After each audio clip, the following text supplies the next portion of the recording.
Hello, church. I'm starting on Proverbs chapter 10 this week in our devotion, and we're going to be going through that for the next few weeks. This is a little bit of a lengthy chapter. We got 32 verses, so we're probably going to be here for at least the next month or so. But as I mentioned last week when we had the devotional, that was kind of the close of this narrative that we've been going through, that Solomon had been providing for his son, of wisdom as a person and folly as a person, and them kind of doing this tug of war thing with us, the reader. And now we're in this section of Proverbs where rather than having a narrative, they're just kind of going to be spouting off wisdom here and there.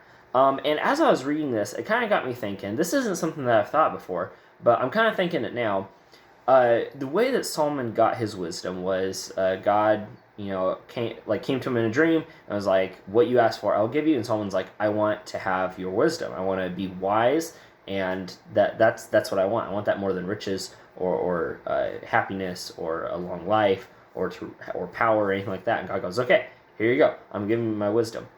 And I kind of got thinking as I was reading this, like, Solomon is saying some stuff that doesn't make sense for conventional wisdom. And it kind of makes me think that he has this wisdom and he doesn't really always know what to make of it. But he's like, you know what? This is what the Lord's telling me, and I'm going to share it anyway. Even if I don't understand it, I know that it's wise. And that's kind of what I got. That's kind of the impression I got reading through this. I don't know if that's true. I don't think there's any way to find out. But it just kind of gave me this impression of these are wise sayings, and whether they make sense to us or not doesn't matter, because it is the Lord's wisdom, and we hear this, and it's our job to discern it. So let's go ahead and get started. We're just going to read a few verses today, starting with verse 1. The Proverbs of Solomon: "A wise son makes a glad father, but a foolish son is a sorrow to his mother. Treasures gained by wickedness do not profit, but righteousness delivers from death. The Lord does not let the righteous go hungry, but he thwarts the craving of the wicked. A slack hand causes poverty, but the hands of the diligent makes rich. He who gathers in summer is a prudent son, but he who sleeps in harvest is a son who brings shame. Blessings are on the head of the righteous, but the mouth of the wicked conceals violence." So this is kind of what I was talking about, because, for instance, in verses 2 and 3, we get some proverbs, some wisdom that doesn't make a whole lot of sense if we're thinking about it in conventional terms. Treasures gained by wickedness do not profit, but righteousness delivers from death. The Lord does not let the righteous go hungry, but he thwarts the craving of the wicked. Now, here's why I went on my little tangent earlier, and here's what I'm talking about now. Because 1, we know that people can get rich off of criminal activity. 2, we know that being a good person doesn't save you from death. 3, we know that there are homeless people who are good people that just have come into bad circumstances. And 4, we know that the wicked oftentimes do get what they want. And so that kind of gives us impressions like, what is he talking about here? Like 4 things in a row that are very observably false and could be proved to be false. How is this wisdom? How is this true? What does this even mean? And I think that is when we have to remember, this is the Lord's wisdom. This isn't Solomon's wisdom. This isn't my wisdom. This is the wisdom of the Lord.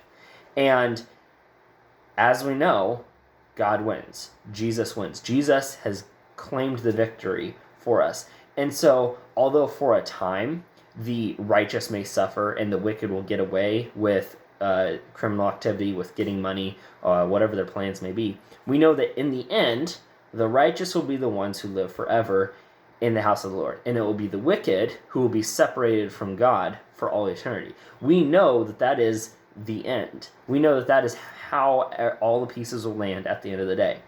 And so even though in these few verses we kind of get this impression that, this seems opposite with what we can observe in real life, we need to be reminded this is the wisdom of the Lord. And that first verse, "A wise son makes a glad father, but a foolish son is a sorrow to his mother," actually is kind of like a hint at what I'm talking about on Sunday. On Sunday, we're going to be looking at the 5th commandment, which is honor your father and mother. And so I do encourage you, if you're watching online and you don't normally attend our services, I do encourage you to tune in on Sunday so that way we can explore that verse a little bit more. But I kind of running a little bit long today, but I just want to look at the last few verses that we haven't gotten to yet, because those are verses that are a little bit more defined, a little bit more observable and provable without taking eternity into consideration, which is a slack hand causes poverty. Very true. If you don't work, you're not going to have a lot of the things that are necessary to live a good life, and we should keep that in mind, that we do need to be diligent. We do need to be gathering in the harvest, and we shouldn't be, or gathering in the summer, we shouldn't be sleeping through the harvest. And we need to be working towards having a good life. And just continuing to work out our righteousness, continuing to follow God, follow his footsteps in wisdom and righteousness. Because that's what we've been talking about for the last few months in Proverbs, that whole story of wisdom versus folly. We need to follow the paths of wisdom, because wisdom leads us to life. Thank you all for listening. I know it was a little bit long. I'm glad you stuck through it, but you have a good week. Go in peace.